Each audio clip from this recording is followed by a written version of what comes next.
Bill Barr and what's happening with the Justice Department. Maggie VandenBerghe is my wingman here in studio today. She's going to do a lot of prep work. We're going to have Kylie Kramer on about this massive March for Trump that will take place tomorrow. Maggie will be updating us during the show. I want to go now to America's mayor, one of the great heroes, not just in this country, but throughout the world. He's a hero to not just the deplorables, but to Lao Beijing, old 100 names in China, as an individual that is fearless, relentless, a pure honey badger. Mayor, first off, everybody in our audience wants to know, talk to us about your health. We can't lose Rudy Giuliani. So tell us. I know you've got great medical care nearby, but tell us I came down with it on Saturday or Sunday, and I went to the hospital because of I was having a little difficulty breathing, and I wouldn't have gone, but the combination of Maria and my son Andrew and Dr. Conley, who is the president's doctor, they all forced me to go because they said I had to have a test of my breath, and my breath was short. I was short of breath, and it turned out I had pneumonia. Didn't know I had pneumonia. I didn't have the symptoms, and it was fairly serious, not terrible, but not moderate. But within 3 days, they got me all better. They put me immediately on remdesivir. They gave me a steroid. By the next day, I was feeling better. Then I took the Regeneron. That was a miracle drug. And by yesterday, I was released. I'd say I'm 100% now, and pretty much free of the virus. I have to wait until Sunday to be absolutely sure. The doctor is pretty certain that I'm free of it right now. So I'm feeling good, almost normal. Well, I tell you, you've had prayers. I've never seen anything like it. People were saying rosaries. People were saying novenas. Prayer groups were meeting. People in China reached out to me. That's so nice. The whistleblower movement, the new federal state. It was an outpouring of affection and deep admiration for the work you're doing. And thank God, providentially, we had Dr. Ryan on the scene. Or you would have gotten much worse. I want to thank everything that turned out there, and want to thank. She was terrific. My son Andrew stayed with me for 72 hours. He stayed in the hospital with me, and he got all my work done. So I was able to keep up with a lot of the work. But here's the thing that's amazing. You didn't miss a beat. I mean, so much action took place over those couple of days. And quite frankly, you came on you came on the show Saturday morning, our show Saturday morning, and Mayor, no offense, you didn't look any worse than usual for the wear. And you were fabulous on Maria Bartiromo. Yeah. So, but we're glad you're back. I went off to the hospital. Okay, so Mayor, let's pull the camera back. You made a statement. The reason we wanted to start with the cold open of you in Georgia, you made a very, I think, powerful statement that people that deny this are either blind or they're lying about the voter fraud that went on and the election fraud that went on. Now we're before, the Supreme Court now has the arguments from Texas, 17 or briefs. I think a couple of people have jumped in as into that lawsuit also. Right? You've got President Trump has intervened with John Eastman, and we know Eastman was working for many, many weeks on this. You guys were thinking this through. The counter arguments came back. Essentially, every state in the union looks like it's now. We're going to put a map up later. You got the map that shows that basically the states are divided on this. You've got, I think, 18, 19. I think Idaho came in last night. 19 states supporting Texas. A bunch. I think 14 states came in supporting. Pennsylvania and Michigan and Wisconsin and Georgia. Where do you think we stand? Well, I want to first off, where do you stand? Where do you believe we actually stand with the Supreme Court actually taking this up and starting to review this weekend? Where do you think we stand with this whole thing? This is a very, very novel case. There's no lawyer that can give you a definitive opinion on whether it's going to be taken or not, or how it's going to be decided. We've had states suing each other. When I was mayor, actually, New Jersey sued New York for part of Ellis Island. It was kind of a fun case. We split it in half. But we've never had a lawsuit like this over the unfairness of an election. How one group of states treated another group of states unfairly in the unequal and illegal practices they conducted during the election. So let's start off with the fact that it did happen. I mean, the myth that there was no fraud is a myth. There was fraud. And the reason I point that out with the tape is you just can't avoid the tape in Atlanta, Georgia. It goes on for 8 hours. It shows that they surreptitiously closed down the center. They got rid of all the observers. They made sure all the doors were locked. And then they started taking ballots out. They were scurrying around like mice, actually, taking ballots out from under cardboard and under desks and running around to various remote locations to count them and doing it quickly and swiftly so nobody would see it. It was clearly an illegal operation. And when you look at the numbers counted during that operation, here's the other thing about it. We can go check, the calculations. Just during that operation alone, that one video, they stole an election. There were enough votes stolen during that period of time to change the results in Georgia. Georgia was won by Biden by about 10 or 11,000 votes. Okay, but Mayor, here's why people's heads are blowing up. If that's so definitive, and look, you were a prosecutor, you ran the Southern District of New York back in the days when it was run properly. You put the mob away, you put the Wall Street mafia away with Milken. You're one of the most renowned prosecutors in the history of the country. If what you say is fact, and Rudy Giuliani is sitting there going, hey, this is a fact now. You can see it right there for 8 hours. I can show you for 8 hours. Why is the Republican, last time I looked, they're not a bunch of progressive crazies in Georgia. You have a Republican Secretary of State. You have a Republican Attorney General. You have a Republican Lieutenant Governor. And you have a Republican governor. Why don't, if it's so obvious and so evident, and you saying you're either blind or you're lying, why are people called Republicans your biggest foes? The biggest foes you have in Georgia are not Stacey Abrams. That's second tier, second order foe. Your biggest foe is the administration in Georgia. And quite frankly, a lot of these not terribly brave people in the House of Representatives and the state Senate. It's a source of great amazement to me, Steve. I have no idea what's going on with them. I can't. I don't know if I can attribute it to stubbornness, personal anger at President Trump, anti-Trumpism, corruption. Dominion is a very corrupt company. They buy a lot of people.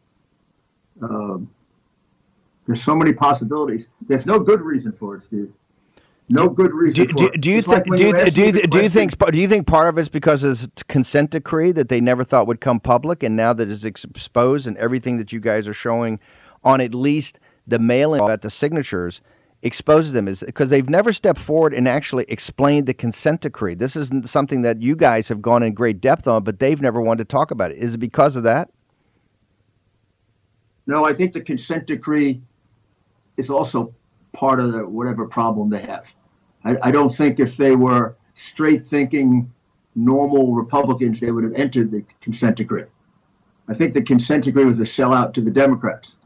And I think this is just a further sellout to the Democrats. Now, exactly what the game is, I'm sorry, Steve, I don't know.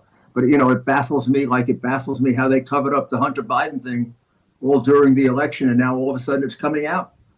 How could that have been covered up? Well, let's talk about that. You were the driver and back of the hard drive from hell. The thing that put this on starting October 14th is, the work we had to do to work with people and make sure that technologically they knew that this was not Russian disinformation. That's all a lie, right? And Barr let this happen. How did Bill Barr, the Attorney General of the United States, suppress the information that would have changed the election to know that this is not about Hunter Biden? This is about the Biden family, including Joe Biden, being compromised by the Chinese Communist Party, being in business with his brother being the brains of the operation. Have you identified forever? Now we get the thing that the Western District of Pennsylvania, where, correct me if I'm wrong, I think that's where Rudy Giuliani schlepped up to with a former U.S. prosecutor from North Carolina and made a, 5-hour, 6-hour presentation. I've seen the presentation is 2 feet thick about the crime family of the Biden crime family. Well, how did this get suppressed? That was done in January of this year. January of this year, we went to Pittsburgh. We've got a wonderfully warm reception from the U.S. Attorney, his staff in the U.S. Attorney's office. We thought we were going to have a 1-hour meeting. We had something like a 4-hour meeting. They were extremely inquisitive. They asked all the right questions, and they were appropriately enthusiastic, as prosecutors would be, about what is a very, very numerous group of hot cases. And then all of a sudden, the wind came out of their sails, and we never heard anything from them. They interviewed one witness, a rather insignificant introductory witness. They didn't interview some of the witnesses, one of whom was in jeopardy, who we tried very, very hard to get them to interview because she was truly in fear of her life. And they never made a single move that we knew of to corroborate what we were saying. We weren't asking them to believe us. We were asking them to interview these 50 or 60 witnesses, look at the tape recordings, look at the documents. We had one document, Steve, that documents a $14 million money laundering transaction. Stone cold. All you need is the document. It shows you the 3 banks. It shows you how it went through the banks. It shows you how it was disguised as a loan. It shows you how it ends up with the Biden family. I was startled when I left. I mean, in fact, when I left with my lawyer, we were very, very excited. We said, finally, after 2 years, somebody's taking us seriously. And earlier, this information had been brought to the 7th District, a year and a half earlier, and they sat on it and did nothing about it. So everything we're looking at now as he begins the presidency, all of this could have been done 2.5 years ago. Begins the what? By a Justice begins Department. Hang on, Mayor, I'm going to ask you to stay over. I'm going to ask you to stay over, please. There's not going to be a Biden presidency because the votes were not legal, as we'll get into when we return with America's mayor, the one, the only, Rudy Giuliani, honey badger extraordinaire. Next on War Room. War Room, Pandemic with Stephen K. Bannon. The epidemic is a demon, and we cannot let this demon hide. War Room, Pandemic. Here's your host, Stephen K. Bannon. This just coming across the wire that Q poll out says the majority of Americans believe the election was fair, but 77% of Republicans believe that there was widespread voter fraud. Just seriously, I mean, it's basically means 77% of Republicans are disconnected from reality and actually live in an alternative reality. But that is what it is. Welcome to the center of the alternative reality, and we're proud of it. I want to tell our overlords at YouTube, yes, you're correct.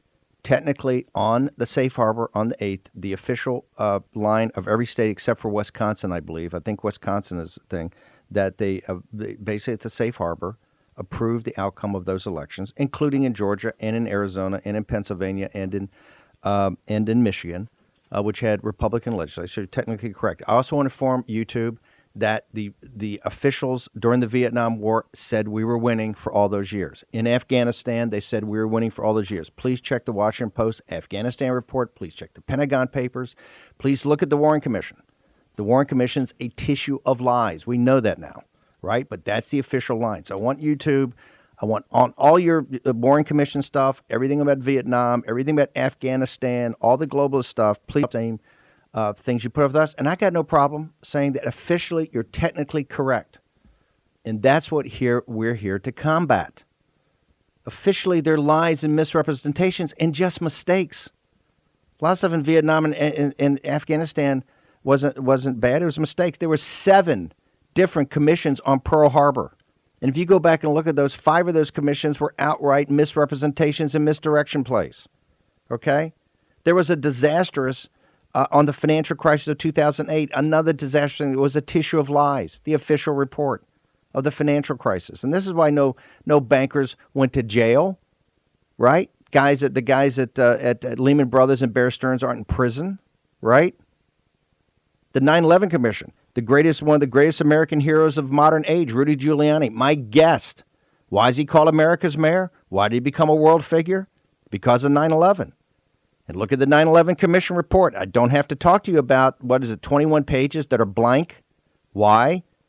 Because of Saudi Arabia, right? And what the relationships and the contacts were there. As we now know, that's a fiasco. So yes, YouTube, you're technically correct. But please go back on all of these, including the initial official government report on the Lincoln assassination.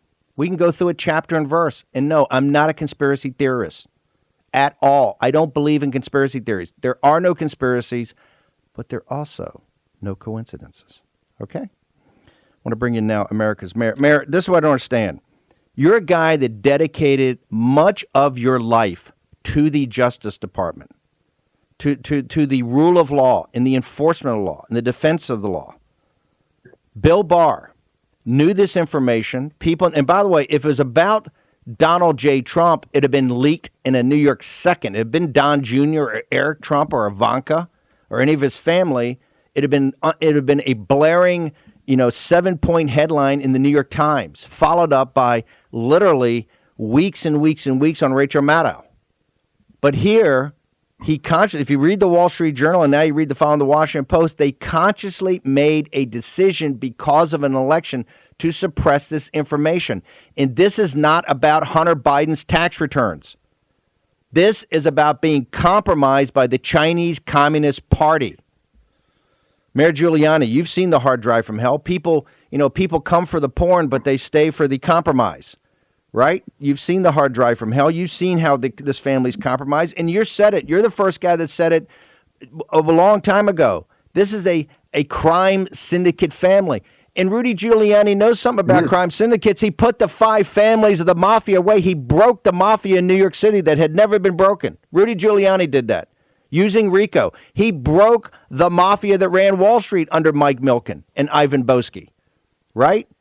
This is a guy's got a couple of notches on his gun belt. So what do you say, sir? Should Bill Barr, let me just cut through it. Should Bill Barr be called over to the Oval Office today to explain himself? And if he doesn't have a great explanation, he should be fired on the spot. He should definitely be called over to explain it. The Justice Department should explain that why, going way, way back to 2018, when they received information about Biden being involved in bribery and illegal activities in Ukraine. I'm talking about Joseph Biden now. And as well as Hillary Clinton and a number of other Democrats. Rather than investigate it, they put it aside and decided to investigate Donald Trump instead. They didn't have time to investigate it. And that just stayed there for 2 years, could have been investigated, could have been found out about a long time ago. Now that you have the hard drive, you essentially have a racketeering case that it's a tragedy for my country. I don't think I've ever thought I'd live to see someone possibly going into the White House where I know, as a matter of my professional expertise and the evidence that I have available to me, that he's prosecutable for numerous racketeering charges. Over a course of 30 to 40 years, the family took millions of dollars. And there's an admission of it to the son, in which the son explains in a summary that he paid 50% of that money to his father. Even with all the reminders of it yesterday, nobody has the guts to bring that out. Hunter Biden tells his I believe his daughter, over the 30 years, I've always had to kick back 30% to Pop.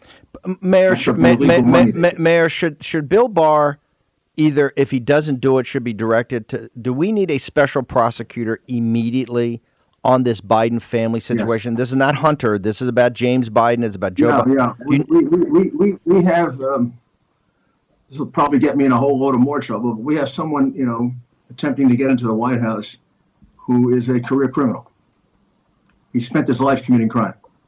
It goes back to when his brother was shaking down people as a lobbyist for small amounts of money in Delaware.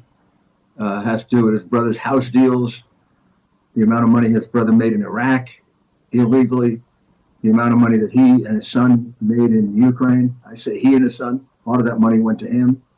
Remember the key phrase right from the text. Half the money went to Joe. Half the money went to Joe. They were bag men. Hunter Biden is collateral damage. The bad guy here is not Hunter Biden. I mean, he's a bad guy, but he's not the the president of the United States is the chief magistrate. Last time I checked, the chief magistrate of the United States. Should Bill Barr be directed, if he doesn't on his own volition, should he be directed today to appoint a special prosecutor with full subpoena power to investigate the entire Biden crime syndicate? Yeah, I mean, the evidence should start to come out right now. I mean, it's there. It isn't as if we got to go discover it. If you were, you've seen it. It's sitting in a hard drive. Mayor, would you volunteer would you volunteer to be that special prosecutor? I'd volunteer to be the special prosecutor. I'd volunteer to do a 10-hour lecture. I'd volunteer to be questioned. I'd volunteer to show them through my records. I'd volunteer to take them through the hard drive. If you were the special prosecutor, and I volunteer to show them my RICO indictment. If you were special prosecutor, if you volunteered and were appointed special prosecutor today, could you go in front of a grand jury and bring an indictment against Joe Biden and all of his family before the inauguration on the 20th of January, the year of our Lord 2021, which is, 6-7 weeks away? You'd have to bring down a pared down indictment. You certainly couldn't bring the full racketeering indictment for the 30 years of selling out, $30-40 million. But you could do it. You certainly could do a discrete case with the most recent Chinese, the activity with the Chinese spies, where they were getting $10 million going to get $10 million a year. Hunter got $1 million up front. Joe was going to get 10%. That was being done with a Chinese spy master and a Chinese intelligence operative who since got killed. That case could be done pretty quickly. That has espionage aspects to it. You could certainly do one on. You could certainly do one on the Ukraine bribe. One's good enough. You're saying right now you volunteer to be special prosecutor, and if you were appointed special prosecutor before the 20th of January, noon on the 20th, in front of a grand jury, you're confident that you could bring an indictment about their compromise by the Chinese Communist Party and taking money from the CCP. That is correct. That's what you're saying? Yes, sir. Yes, sir. I'm quite confident I could bring the Ukraine case. That one I have 22 witnesses, and I have tape recordings. The Ukraine case is 100% made case for which I was tortured, pilloried, threatened with disbarment. This is you, Mayor, because they understand you're a honey badger. You're relentless. They don't care. You don't care how you mocked. You don't care how you ridiculed. I tell you, I'm very, very sad about this, Steve. This isn't something that I'm happy about. To see something like this happening to the presidency of the United States gets you close to wanting to cry. Mayor, I never thought I'd see the day in which somebody like this would be stepping into the White House, where I would possess in my records the evidence that shows that he's been a career criminal. Mayor, I know you've got to bounce. And you've got to take care of yourself, Mayor. The entire world needs you. So we got to keep you healthy. Okay. Short commercial break. Thank you very much. We're going to return in a second.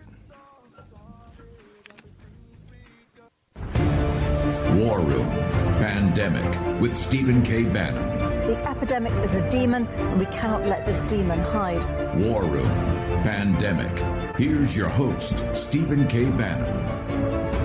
Yeah, just want to remind everybody, the buried lead in the Politico story the other day, James is under investigation. We know there's something to do in some hospital system in western Pennsylvania, but we believe it's deeper than that. And they've said that Hunter is actually under investigation, not for his taxes. That's just emblematic. It's for money laundering and for being compromised by the CCP. They've already talked about $6 million in cash. It's much more than that. Jack Maxey's got all the receipts.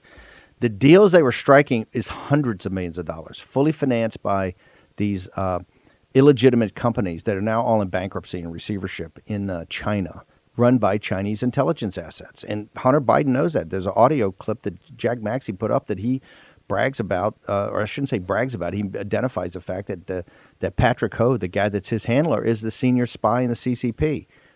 That's not technically correct, but at least in that universe, he was the senior intelligence officer, intelligence asset, coordinating with Hunter Biden. It's Hunter Biden's mouth that comes out, not Steve Bannon, not Jack Maxey. The audio's his. I want to turn now to, and by the way, I just want to reemphasize, Rudy Giuliani. This is an American hero. He's attacked and vilified constantly, and he does not care. He is out for the truth about this. He said anybody that denies what's going on in Georgia is either blind or lying. Let's get down to the receipts. Let's see what went on. Right? I don't know what the problem is here with the media that's baseless. Well, there's 2,000 affidavits. We're going to Bernie Carrick on later. There's 2,000 affidavits plus I think another 1,000 pieces of evidence. They should put that in 100 binders, put it over in the Oval Office, and invite Barr over in front of the media to pick it up. People yesterday up in Bethpage are protesting again, the loud majority of Long Island, right? Sean, was it Farish and the team up there protesting again? Because nobody in the Justice Department, nobody's reached out to the driver. Jesse Morgan, another hero, he stepped forward. Not one thing. They all want to know, how did you meet Phil Klein? How did you get on stage with Phil Klein? That's what they want to know. They want to know how he got the word out there. That's what they want to do. They want to suppress it all. Because Jesse Morgan is just some grundoon. Jesse Morgan is just some working stiff. Jesse Morgan is just a deplorable. He doesn't count in their world. They just want to keep his mouth shut and keep driving your truck and pay your taxes. And go serve in these overseas wars. That's what they want. I want to turn now to Steve Cortes, really someone that understands populism, economic nationalism, has been, I think, the key voice in awakening the Hispanic and Latino vote to the Trump revolution. Steve, so disturbing what's going on. I got to go because I know you are one of the top people on Wall Street to understand the infiltration of the Chinese Communist Party. They're bragging about it. You look at the video of the guy that runs the Cadre University. In the ones that are going all around now. Tucker's got them on. Everybody's got them on. We've had these for a while, right? This guy's bragging about the American. Hey, we control America. We control America through Wall Street. They're our partners, right? They're bragging about it. That's a cadre school. That's where they train the apparatchiks.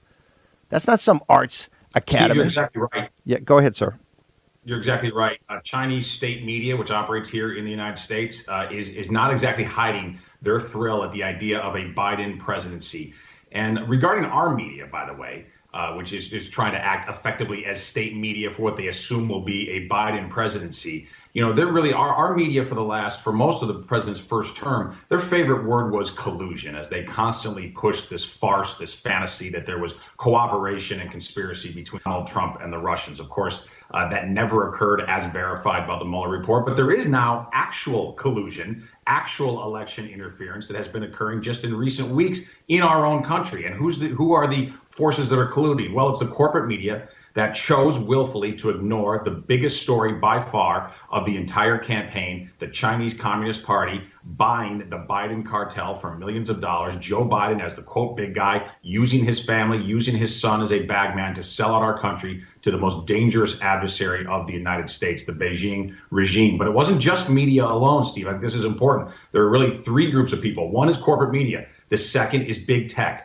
The oligarchs of Silicon Valley were all too ready to assist big media in suppressing and censoring this story so that the American people would not be properly informed of the reality of who Joe Biden is and his traitorous activities. And then the third group, which I think in some ways maybe is the most reprehensible of all, Steve, is the intelligence community of the United States and a lot of very senior alums of our national security apparatuses, including 3 former CIA directors, talking about Hayden and Brennan and Panetta. All of them signed a letter stating that this information that the New York Post reported in their blockbuster report, that this information was a Russian propaganda operation, that it was Russian disinformation. Now, that was completely baseless, that ludicrous opinion that they tried to push onto us. They had no facts at all behind it. We now know emphatically that it is not the truth, but nonetheless, they lent the credibility of the United States federal government, of our national security operations, to that ridiculous, brazen lie. And here's where I think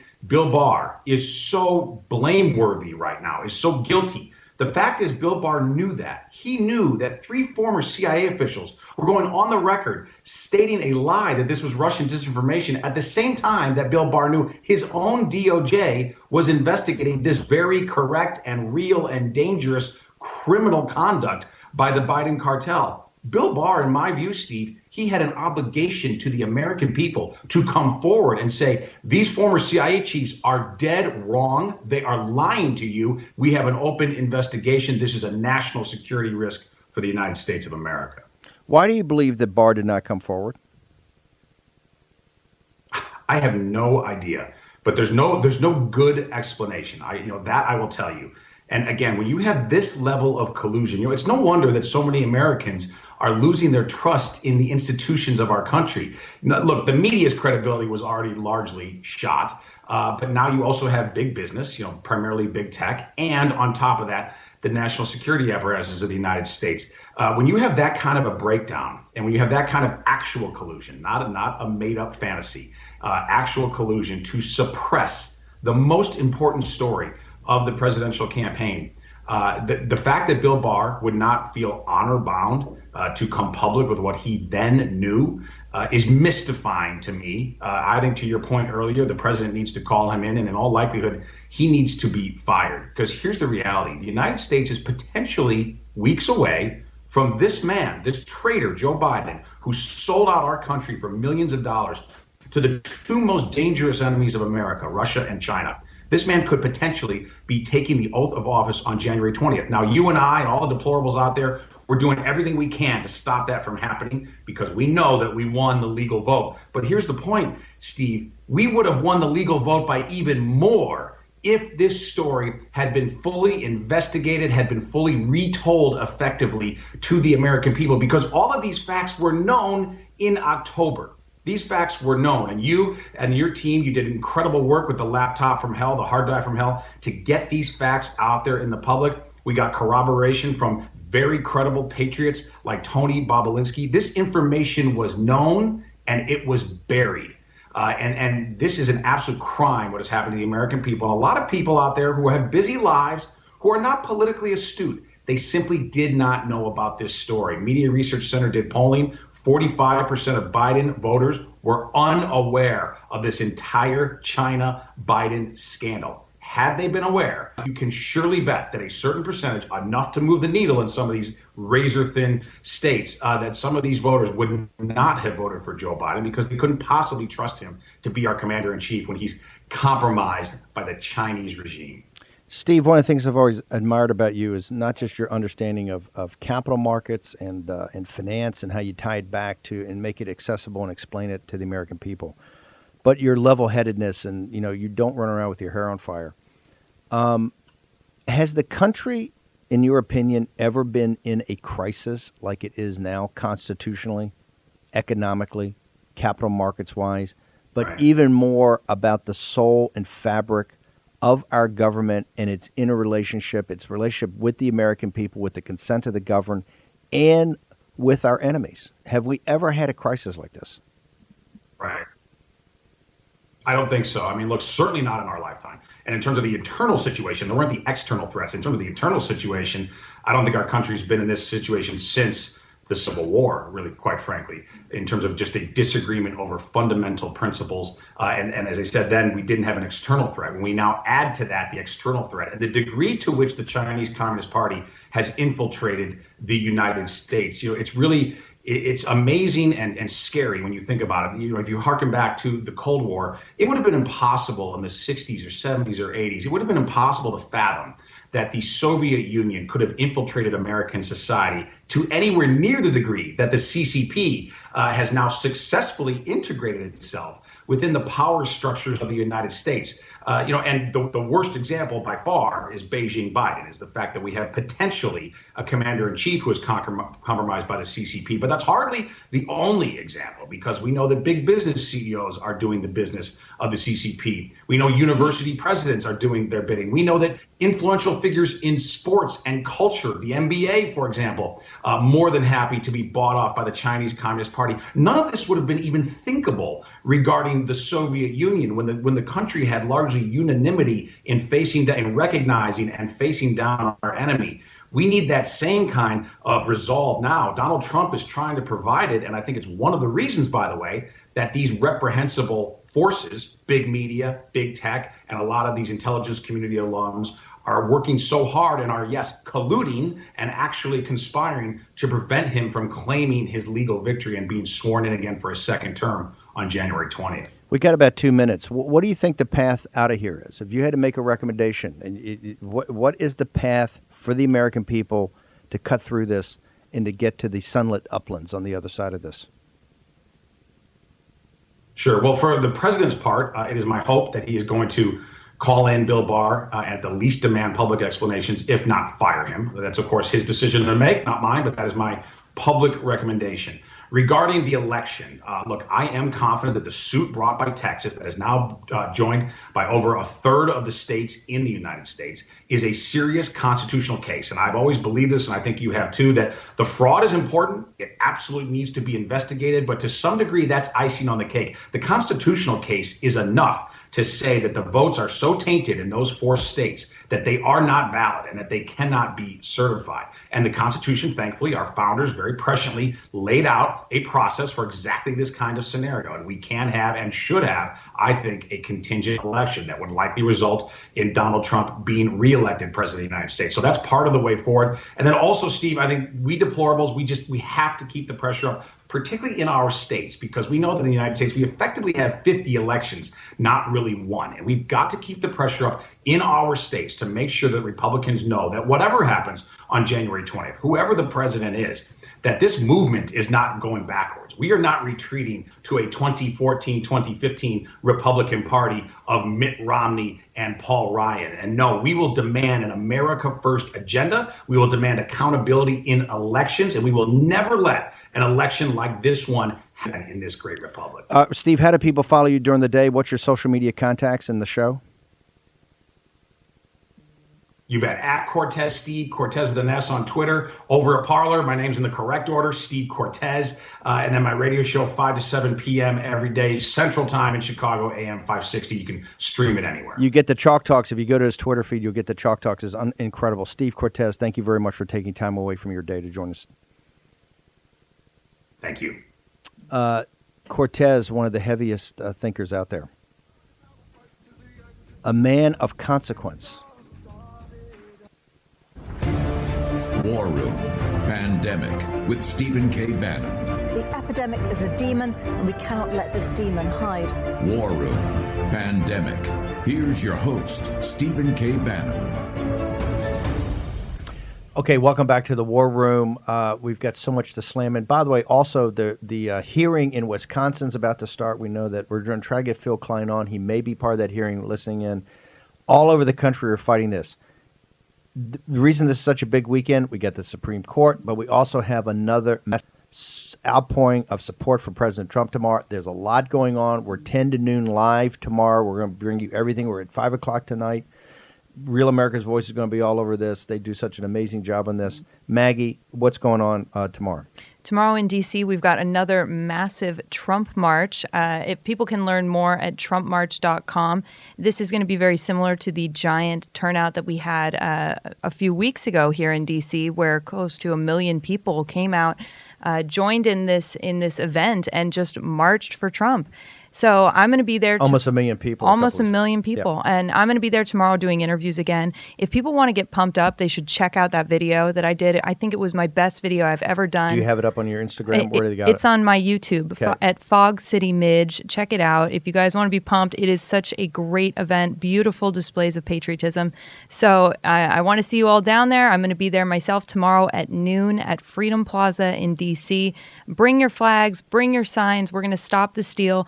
We're going to come out, hear some speakers, and then we're going to march. Speakers marching, all of it. We're going to get more of this later in the show. I want to go now to Georgia. John Fredericks, our anchor man down there. John, we started with a cold open with Rudy Giuliani almost an hour ago, where he said to the House Investigative Committee in Georgia, anybody that denies what went down there as far as the election fraud and the voter fraud is either blind or they're lying. Sir, Do we have enough heat? Are people in Georgia, not just the deplorables, but our elected officials starting to awaken to what reality is? I'm on the 12th day of my 12-day tour. I hit pay dirt finally. I came south and came to Brunswick, Georgia. It's about an hour north of Jacksonville on 95, so I'm in South Georgia coast. Today on my show live, I had Senator Bill Ligon, Representative Jeff Jones. They were just spectacular. They're fired up. They want to fight. Basically, what Senator Ligon said is you run towards the fight, you don't run away. They're very disappointed in their leaders. Some of the things they said you can find on our YouTube channel are incredible about the lack of leadership here. A couple of things they said is Senator Ligon, who's a lawyer, he filed a friend of the court amicus brief along with Georgia in the Texas lawsuit. So basically, legislators in Georgia are fighting their own attorney general who's arguing on the behalf of the state against Texas.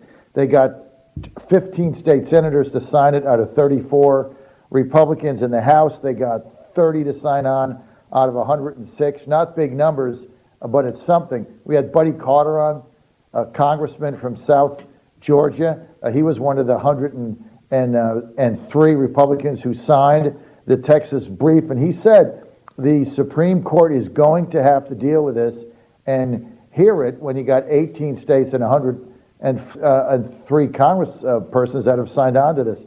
So you got some fight here in South Georgia. A couple things that came out of this, Steve, is that Jeff Jones, Representative Jeff Jones with us, blasted Brian Kemp. And he said he was basically disingenuous and he thinks we're stupid because he called on the Secretary of State, Brad Raffensperger, to do a signature audit of the envelopes. He asked him politely, but then he knew he wasn't going to do it and he wouldn't call a special session. And the special session, he said, is what would have given the General Assembly the authority to authorize and demand that signature verification. So basically what Jeff Jones says is they're lying to you, they have something to hide, otherwise they would want transparency, and they think you're stupid. I mean, that's what I found out here today. What's going on in Georgia right now is we're finding out about why the legislature didn't vote for the special session for the presidential election when they didn't need 3/5, and they were lying to the people about that. They only needed 50% plus one. Jeff Jones said that Speaker Ralston, who talked to the president, said he would get 91, did the opposite, that he strong-armed his caucus, said he rules it with an iron hand. A lot of people were afraid of getting stripped from committees or being blackballed. We got 3 state senators said the same thing about Butch Miller, their Senate pro tempore, and Jeff Duncan, Lieutenant Governor Cosmo man with the $5,000 suits and the hair that runs for CNN, that they were threatening committee chairmanships. I mean, you got to ask yourself, for these people in Georgia that have stood in opposition to their people in order to protect Dominion, in order to protect Raffensperger, in order to protect an illegal election and consent decree, you just got to ask yourself, why are they doing it? What do they have to hide? Purdue at the rally, I told you yesterday with Mike Pence, never mentioned the Texas lawsuit, the amicus brief, never mentioned anything. He came under tremendous fire from that yesterday after that rally, so that he and Kelly Loeffler today, or late last night, had to put a statement out, a joint statement out, saying they supported the Texas lawsuit and they were signing on to that. But that was only after intense pressure from their own constituents. I tell you what, Steve, some of these people are tone deaf. They're not getting it. They don't talk to voters. But hopefully now we're getting some movement because we continue to shine a bright light here in Georgia where there was complete darkness. I mean, this is a state with no conservative media. The only talk show they have is Eric Erickson in the afternoon, who's a complete and utter never Trump or clown show. That's all they have. He doesn't take their calls. They got the AJC, which is the kingpin of fake news. Now we started GeorgiaStarNews.com. We're bringing the truth every day. I've got thousands of people tuning into me in Georgia every day. Finally, we're giving people an outlet and letting them get involved. And the fact that we've gone to these cities and had the state senators and representatives comes on and open them up to the people, Georgia has never had this. John, so it's making a difference. John, we got to bounce. It's the YouTube. Go to the John Fredericks on YouTube. Is that where your show is? Yes, sir. Okay, John Fredericks, amazing. John Fredericks Show. Amazing reporting in from Georgia, the truth, the reality, and you're changing things, right? This is why. Why do you think Loeffler and Perdue came in last night? Why do you think people in this legislature are signing up as amicus briefs? It's because of the deplorables. Okay, short break. Bring in a deplorable. Bernie Carrick next in the War Room.